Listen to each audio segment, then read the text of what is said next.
Pour le groupe socialiste républicain pour 6 minutes.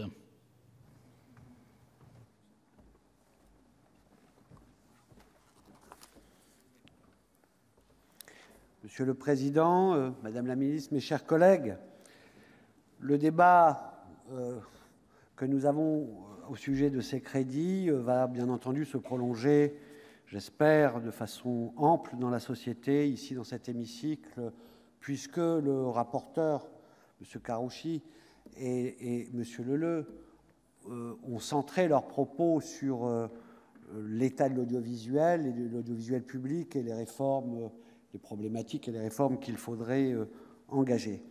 Je veux tout de suite dire que pour engager ce débat, il ne faut pas refaire l'histoire ou ne pas l'oublier.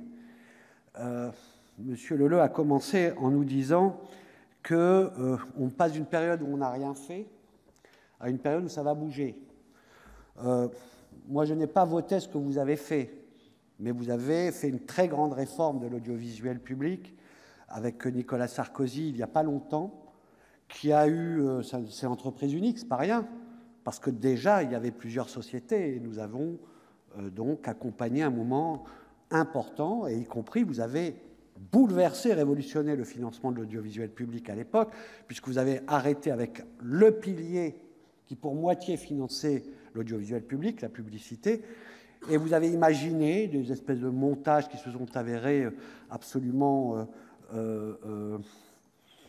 pernicieux, on va dire au moins, et en tous les cas qui n'ont pas rapporté ce qui était prévu, une taxe sur les fournisseurs d'accès, que vous critiquez maintenant parce qu'elle ne va pas au budget de l'audiovisuel public, mais elle va à autre chose, etc. Donc on ne refait pas l'histoire, nous étions, nous, opposés à cela, parce que ça déstabilisait un service public qui ne dépendait pas complètement de l'État, puisqu'il avait 50% seulement de ses recettes qui venaient de l'État, qui ne dépendait pas du commerce, puisqu'il n'avait que 50% qui venaient de la publicité, qui était donc un équilibre qui garantissait son indépendance vis-à-vis de l'État et vis-à-vis du commerce. Ensuite, il y a eu d'autres réformes. Vous avez oublié Radio France, les plans sociaux, les grèves, plus grandes grèves de l'histoire de Radio France à cause de cela. Vous avez oublié France 24 et RFI, la fusion, les déménagements de locaux, les grèves, la centaine de licenciements. Donc tout ça s'est fait dans la période qui vient de s'écouler. Donc commencer en disant « ça n'a jamais bougé, il n'y a que des gens qui ne font pas d'efforts, on ne cherche pas d'économie », c'est biaisé l'état réel et de l'histoire récente et des efforts fournis par les personnels de ce service public qui a déjà donné beaucoup. Donc rentrons dans le débat. Faut-il une réforme de l'audiovisuel public ? Probablement, mais beaucoup plus. Une réforme de l'audiovisuel. Il nous faut une loi sur l'audiovisuel, car l'ensemble des régulations, y compris pour les chaînes privées, sont percutées par la révolution technologique. Les usages ne sont plus les mêmes, la compétition n'est plus la même parce que les plateformes internationales, Netflix, etc., et même l'audiovisuel privé, qui vivait de la ressource publicitaire, voit la ressource publicitaire s'échapper sur le net et a des difficultés de vivre. Et puis il y a la chronologie des médias, il y a tout cela qui est percuté. Donc c'est l'ensemble de l'audiovisuel qui doit avoir de nouvelles régulations. Et le privé aussi, parce que je veux qu'il y ait un secteur privé compétitif qui peut se faire laminer si on reste à l'identique et sur des schémas anciens. Mais d'abord, le public, pourquoi ? Parce que c'est lui qui ordonne l'ensemble.